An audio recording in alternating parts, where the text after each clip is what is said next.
Greetings, salutations, respect, and love. I am Scott. Welcome to the Proud Corner and welcome to Clickbait Week.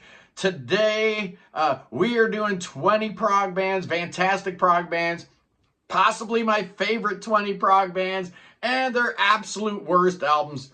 Because almost every band under the sun has at least one stinker in the discography.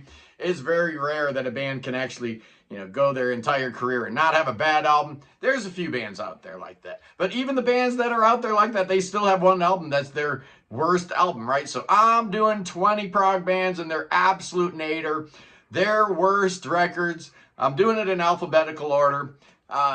Couple non-prog bands I'll just throw out there, my least favorite albums from them. Iron Maiden, Virtual 11, not a good album.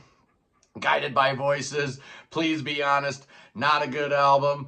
Pixies, Head Carrier, not a good album. The Clash, Cut the Crap, terrible album. So, even in the non-prog sphere, there's, ups and downs in the discography. But I'm doing 20 bands, 20 outstanding, awesome, amazing prog bands who put out 20 bad albums, and I'm starting with Camel. Oh, yeah, Andy Latimer's group, very consistent. You could say they never put out a bad album, but there were a couple records in the 80s that weren't very good. Absolutely. And the Single Factor is my least favorite of them. Came out in 1982. Decca was wanting hits. So, you can take your long concept albums and your suites and your epics and, put them where the sun don't shine. We want hits. So we got Dave Patton and Chris Rainbow singing on this album. You got Anthony Phillips on this album, but he's not playing guitar. I don't know how that works. Peter Bardens and Duncan McKay, Francis Monkman on keyboards. You got a couple notable drummers on here, Dave Maddox and Simon Phillips, and the album's still no good. I don't know how that works, but, at least Stationary Traveler was a little bit better. Let's see. Next up, it's Dream Theater. Oh, what's their worst album? You know what their worst album is. Oh, yeah, there was no reason for The Astonishing to come out. No reason whatsoever. There's some good ideas musically, but it gets bogged down by the concept. The whole Disney-esque theme just didn't sit right with me. I liked some of the music. I really did, but A, the album was too long. B, the concept was silly. And C, all the different, the convoluted storylines and characters. It didn't make any sense. They righted the ship, though.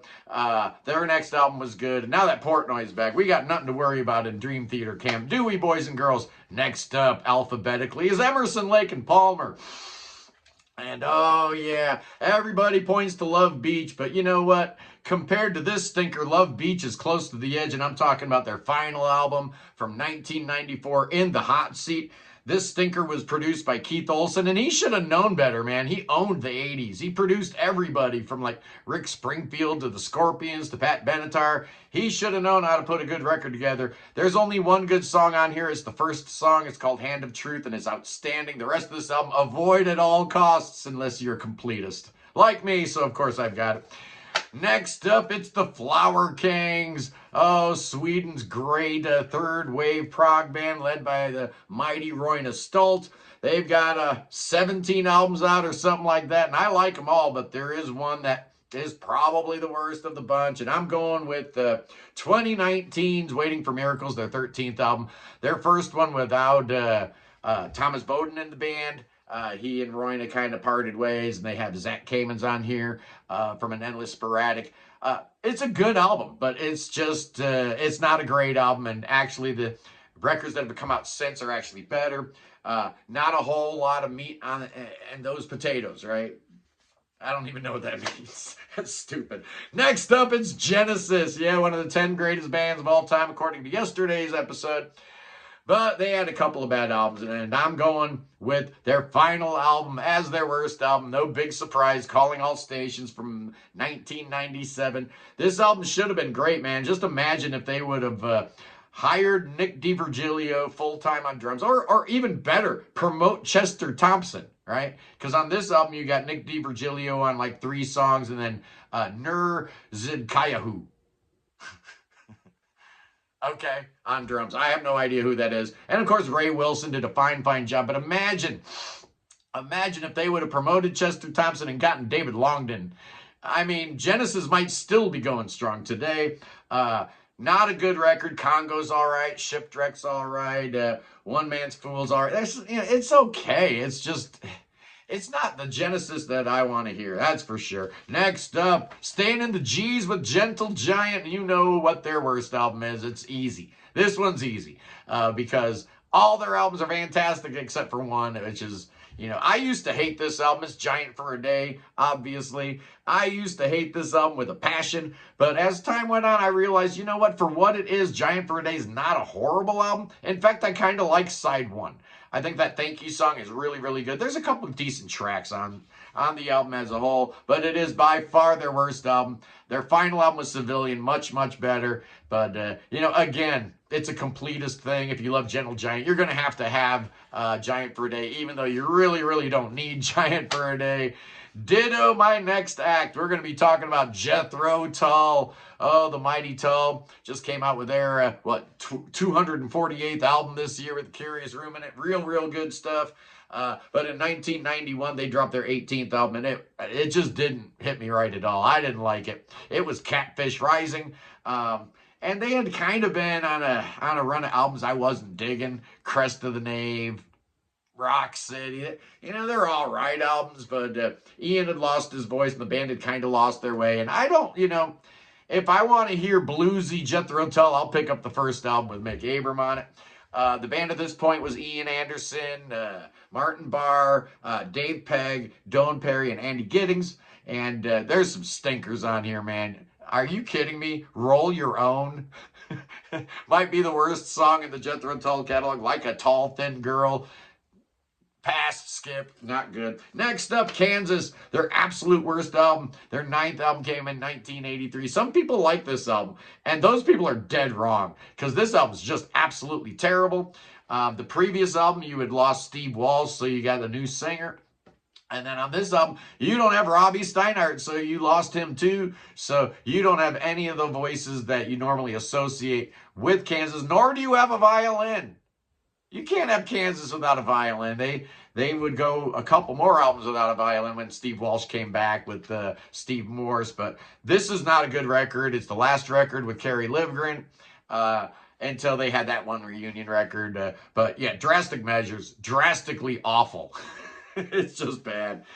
Oh, let's go to King Crimson, boys and girls. I did my King Crimson ranking. It was one of the first videos I ever did on this channel, and I had Beat as their absolute worst album. I'm not, nothing's changed my mind about it. I just don't like it. I really don't. It's funny because apparently Bill Bruford and Adrian Belew really liked Beat. They thought it was better than Discipline.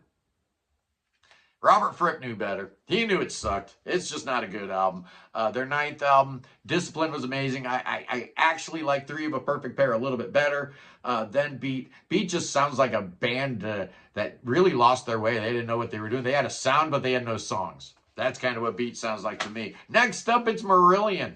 Oh, another band with a ginormous discography, so you can go a lot of different ways with what is their worst album, but I'm going with their 6th album, Holidays in Eden, from 1991. Their previous album, which was the first with Outfish, the first with Steve Hogarth as vocalist, was kind of like a carryover. You felt a little Phantom Limb Syndrome, right? You felt a little bit of momentum from the first 4 albums. I guess some of these songs had been worked out, during the Clutching at Straws period. So, Seasons End actually kind of sounds a little more Merillion-y, but Holiday in Eden doesn't even sound like the same band, man. It just sounds like a band looking to score points with their record label, trying to get hits, trying to sound all poppy, and I didn't like it. They definitely righted the ship on the next album, though, but Holidays in Eden I do not like. Next up, Nectar. Oh, yeah, we had Mo Moore on the channel not too long ago, so I figured let's put Nectar into the mix, talk about their absolute worst album, which is their 7th album from 1977. Their first album without founding member Roy R. Brighton. Dave Nelson sings on this album. You've got a 12-year-old Brooke Shields on the cover. You've got Robert Fripp playing incognito. Well, he's actually got a pen name. He goes by the name Walt Nextroid. And there is actually one good song on here. The album opens up with Away from Asgard. That song's great, but the rest of the album, Sounded like the 80s came a bit soon for Nectar. Oh, next up, let's go to Italy. Let's talk about PFM. They had so many great albums early on, and they're on a nice little run again. But in the middle, man, the 80s were bad for a lot of bands, and PFM was no different. They put out like 4 really bad pop albums, and the worst of them is called PFM. PFM! Oh, man, this thing's a stinkeroony. You've got Franz Di Cioccio on vocals. Why is he not drumming? I don't understand. Why is he singing? It doesn't make any sense. Franco Musita's still in the band, but Bernardo Lanzetti left after Paz Paradu, or however you pronounce that. It's just pop music. Some people like pop PFM. I do not. Some prog bands are okay when they go all pop and whatnot. PFM ain't one of them, man. Avoid at all costs. You'll never see that album in the wild, so you don't need to avoid it. Anyway, Pink Floyd's next up, boys and girls. Pink Floyd. And, I, for years, would have probably put the final cut here, but you know what? I listened to it the other day. I get what Roger was trying to do with the final cut, but I really don't understand The Endless River. I know it's almost like a love letter to Richard Wright. A lot of leftovers from the Division Bell and whatnot. It's sleepy. It's boring. There's some interesting passages, but, it's got the Pink Floyd name on it. That should mean something, right? There should be a certain level of quality control when you got that Pink Floyd nameplate right up front and center. And, the album cover's cool, but the rest of the album's kind of boring. Next up, let's talk about Renaissance, the great Renaissance led by my friend Annie Haslam. Oh, yeah, 1981, they put out an album called Camera. It was their 10th album. But it got even worse, man. Their 11th album is, it's terrible. It's called Timeline. It's just awful, man. Avoid at all costs. All the pitfalls of the 80s can be found here. Really strange because John Camp wrote and sang a lot of these songs. So this is definitely a John Camp kind of album with Annie and Michael Dunsford just kind of along for the ride. If you want evidence that the 80s was absolutely terrible for prog bands, 1983's Timeline is probably a real good example of that. Next up, let's talk about the great and mighty Rush. When I did my Rush ranking, I had Grace Under Pressure as their worst album, and I was wrong. I admit it, I'm a bigger man than I used to be. I can admit when I'm wrong now. And I was dead wrong about Grace Under Pressure. Then I kind of didn't like Vapor Trails. That was near the bottom. But, the remix really helped that record out a lot. So that leaves me with Test for Echo as Rush's worst album. And it's not a bad album. I don't think Rush ever put out a bad album. This one here just doesn't have a whole lot. I like the title track and I like Driven, that song Driven. Those 2 tracks open up the album real nice because they're decent songs. And then you keep going and it's like, these songs aren't good. And I'm just disappointed because I really like Counterparts. I thought after Roll the Bones and Presto, I thought Counterparts was such a nice little, dirty little record. That was a lot of fun. And then you get Test for Echo, man. I didn't like it. It's all right, but this is the record right before they took that long break after Neil's wife and daughter died. Their 16th album overall, and not a great one. Next up is Spock's Beard. Oh, yeah, Spock's Beard, the mighty band started by Neil Morris and his brother Alan. Dave Maros and, Nick DiVirgilio. Those guys. Well, after Neil left, they had a little bit of trouble. Their next 2 albums were absolute crap. I didn't like either Octane or 2003's Feel Euphoria, their 7th album, their first without Neil Morris. And talk about a band sounding like a ship without a rudder. All of a sudden they sound like a radio rock band. I know Spock's Beard always had a little bit of that in their DNA, and now you got a new singer. You kind of want to get a new sound, but these songs aren't great. And you've got Stan and John writing on the wings, right? It's just, the songs aren't good. I don't love it. Feel Euphoria, 2003. It was reissued last year, finally out on vinyl. I didn't buy it. And I love Spock's Beard. I didn't buy it. So that tells you something right there. Next up, let's talk about Styx. Oh, I love Styx. And yes, they are prog, so you can just dispense with any of that nonsense if you're going to insert your Styx is not prog comment and whatever. whatever. Listen to Crash of the Crown and tell me that's not prog. Anyway, so you had Styx, and they were real big in the late 70s, early 80s, and then, Tommy Shaw goes on to do his whole damn Yankees thing. He's fighting with Dennis DeYoung, and they decide they're going to get back together, right? In 1999, put out a record called Brave New World. The whole gang's back together. Well, they got a new drummer. This first album with Todd on drums. And the album's called Brave New World, and it's absolutely terrible. It is so bad, man. I mean, there's not one song I like on this album. And what a shame. What a shame. Because I love Styx, and they would get better with Cyclorama, and then obviously The Mission and Crash of the Crown. But this was a rough time. The 90s were not really great for Styx, and Brave New World is just awful. Next up, Supertramp. Oh, I love Supertramp, but they got one album I despise in their discography.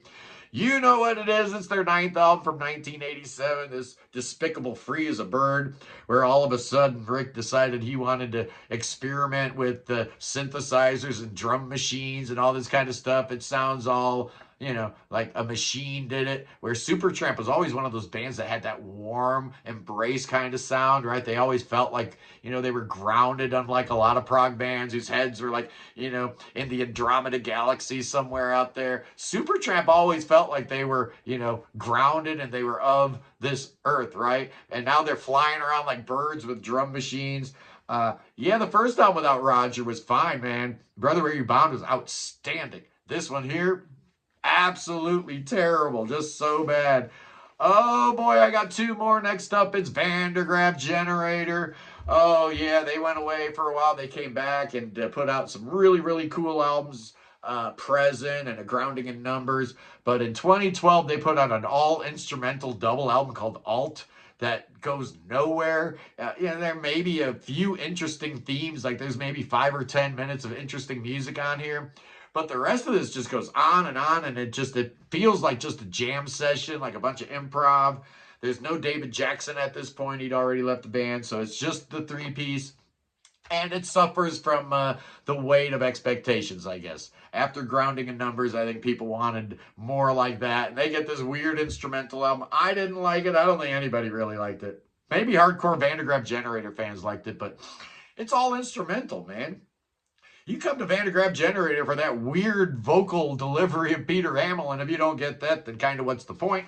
Anyway, finally, yes, indeed, the mighty Yes. My favorite band of all time, who's, also responsible for my favorite album of all time. I just love that band so much, but they got a couple bad albums. They do. They got a couple stinkeroonies, and for years I always thought it was Union. But, that song Miracle of Life, man, that song's absolutely incredible. I love that track, so I'm leaving Union alone. Heaven and Earth, kind of ditto for Subway Walls. I really like that track. But there is absolutely very little redeeming qualities in Open Your Eyes. This thing was terrible. 1997, technically the band's 17th album, I think. Talk about horrible management. This band has been mismanaged for years. This record came out 3 weeks after Keys to Ascension 2 came out. So if you're a Yes fan in 1997, you don't know what in the world to think, because you got 2 different albums out, 2 different labels, 2 different lineups. Open Your Eyes was never supposed to be a Yes album. It was supposed to be a Chris Squire, Billy Sherwood joint. They were going to call it Conspiracy, but later on they got Alan and John and Steven. Igor plays some keyboards on here. So this was his first introduction to Yes before the latter.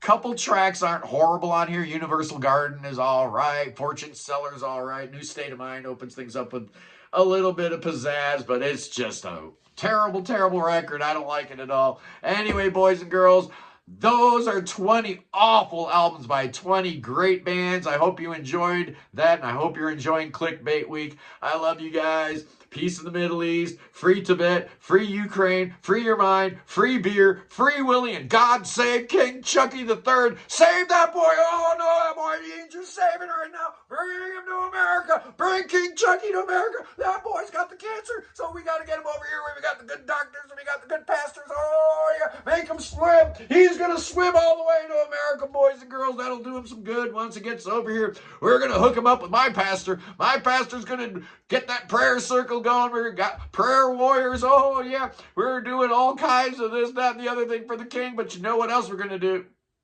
We're going to get Billy Bob, and he's going to bust out some rattlesnakes for King Chucky. Oh, look out, Chucky. I'll be your friend. Friend to the end, King Chucky. I love you guys. I'll see you. Peace.